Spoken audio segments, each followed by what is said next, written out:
Hello, happiness seekers. My name is Claudia, and you are listening to the Happiness Challenge. This is part two of how to optimize your sleep. In the previous episode, we heard from the founder of the sleep scientist, Dr. Sophie Bostock, on improving the quality of our sleep to stay happier and healthier. And now it's time for me to put her advice into action. On the basis of our conversation, this month I'm going to track my sleep to understand more about my sleep patterns.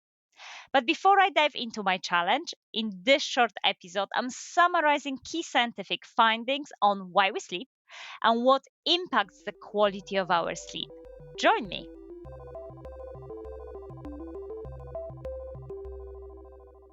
As Sophie mentioned during our conversation, our need for sleep is wired into our DNA. It was discovered back in 2017 that our body clocks actually exist in every cell in the body, which I think is just mind blowing and fascinating to know. So that means we are programmed to operate on the cycle of being active, engaged during daylight hours, and recovery and rest during the night. So, in other words, we sleep because our body and brain is wired to, but what are the benefits of sleep to our happiness? I mean, we often have so many different demands on our time, not to mention finding some time to relax, and sometimes to fit everything in, we may sacrifice sleep. So, Matthew Walker, in his book, Why Do We Sleep, describes sleep as the save button in our brain that help us to consolidate what we learn. And I think that's an amazing way to describe the key powerful aspect of sleep. Without sleep, we cannot consolidate our memories and our learnings. Sleep can also help us to come up with better solutions at work and life. It is an incubation period for the brain during which our brain organizes the stored information. And so we are able to process problems more effectively and come up with more innovative solutions. So, actually, the old saying, sleep on it, has a scientific basis, which I think, again, is really interesting to know.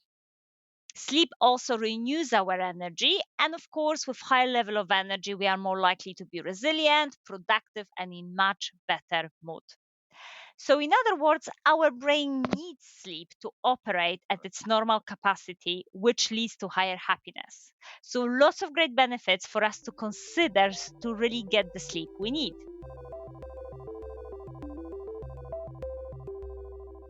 I guess the next question that is worth pondering upon is what factors impact our sleep quality. And there are four specific ones that I think may be quite simple, but actually not easy to implement or sustain. One is the amount of light at the right time. So we want to be exposed to lots of, if possible, natural light in the morning and much less light towards the evening with very dim light before going to bed. Two, the level of stress throughout the day. So it's actually unrealistic for us to have a highly stressful day and expect our body to just relax and sleep at the end of it. This is because the stress is stored in our body and our mind will be thinking about what has happened on the previous day. So we need to think how we're releasing the tension before going to bed. Three, the third factor that impacts sleep quality is type of a bedtime routine we have. So any drinks with caffeine will last up to 6 hours in our body. High intensive exercise that energizes us will wake up the body up to 4 hours. And any screen time, which leads to excitement of learning new things and having new stimuli to deal with, will actually make our body to produce cortisol and adrenaline, which will prevent the sleep. So the simpler bedtime routine we have, the better. And the final factor that impacts our sleep quality is consistency of sleep. That is getting out of bed at the same time every day. Having varied times of going to bed and waking up means that our internal clocks in the body cannot get synchronized. So, as already mentioned, I think that these four factors are very interesting to consider in relation to the quality of the sleep. And because they're quite simple, light, stress, routine, and consistency may not often be easy to implement or sustain.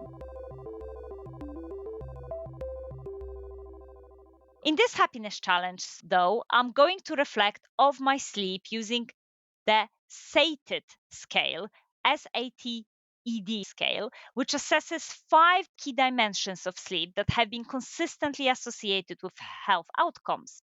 And these dimensions are satisfaction with sleep. Are we satisfied with the sleep? Alertness during waking hours. So, do we stay awake all day without dozing or napping? Timing of the sleep. Are we asleep between 2 a.m. and 4 a.m.? Sleep efficiency. Do we spend less than 30 minutes awake at night? And sleep duration. Do we sleep between 6 and 8 hours a day? So, for my happiness challenge once a week, I'm going to reflect on my sleep and give myself the following score: 0, rarely or never, this situation took place in that week; 1, sometimes; 2, usually always. So, the total for all the items can range from 0, which means that has been a quite poor sleep health that week, or maximum could be 10. That's actually quite good sleep health for that week. So I'm very much looking forward to learning more about my sleep. And if you're one of the people who currently really want to get good sleep quality, but because of the external factors, you're not able to listen to episode 111 with Sophie Bostock, who definitely gives some very practical tips for those of us who actually cannot sleep due to some external factors. Hope you will enjoy me. Otherwise, I hope you will join me in this happiness challenge of optimizing your sleep. Remember to keep in touch and join the happiness challenge newsletter on LinkedIn. I see you at the end of the month so that you can hear what I have learned. Thank you so much for listening and have a wonderful sleep. Bye.